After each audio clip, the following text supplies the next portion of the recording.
Let's get to the spending bill. Conservatives really angry about it because it funds essentially a whole slew of Democrat demands, even though it is a Republican Congress. Next guest calls it a monstrosity. Come on in, please. Senator Mike Lee, Republican from Utah. Of all the things you don't like about this spending bill, can you put your finger on your pet peeve? Perhaps the biggest pet peeve is the process that brought it to us, the fact that it was negotiated behind closed doors in secret by 4 members of Congress, disenfranchising about 300 million Americans whose representatives and whose senators were excluded. As far as the substance goes, I'm very troubled, as are many people, that this included an entire cybersecurity bill, which was airdropped into the 2,000-page omnibus spending package without any debate or discussion, without any privacy protections for the American people, who are understandably worried about what this will do to them. You know, you can understand people getting angry about this. It is a Republican Congress. And yet the Democrats they've got a free run. They've got everything they wanted. And the only thing that Republicans have gotten is the export of American oil. That's it. You wouldn't know that this is a Republican Congress, would you?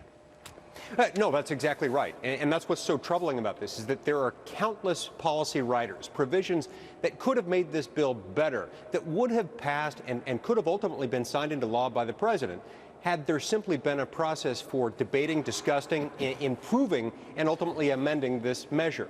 That would have happened had we just put this on the floor weeks ago and allowed individual elected members to have an opportunity to improve it. Why wasn't it put on the floor for debate? That is a very good question for the 2 leaders of the Congress, for the leader in the Senate and for the leader in the House of Representatives. There are those of us who have been calling for weeks for this to happen. We've been assured you'll get it as soon as we can get it out. You'll get it as soon as possible. We'll try to have as much process as we can possibly have. For some reason, that didn't materialize, to the great frustration of many of us and to 300 million Americans who were disenfranchised. What everybody's saying is that the Republicans were very worried about shutting down the government, because if they'd have put up this and voted against certain provisions, the government would have been shut down and they would get the blame. That's what's behind all of this, isn't it?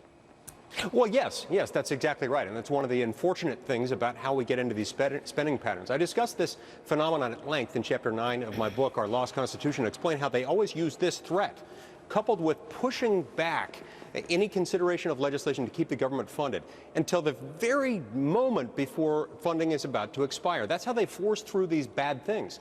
This ends up empowering a small handful of leaders in Congress to the exclusion of everyone else and to the disenfranchisement of the American people. It's wrong and it's got to stop. It produces bad policy and it produces process that makes the American people understandably feel like they don't matter, because they don't. Senator Mike Lee, Republican, Utah, I'm sorry I'm out of time, but we thank you very much for appearing today on an important subject. Senator, thanks a lot, sir. Appreciate it. Thank you. You had a comment, Tammy?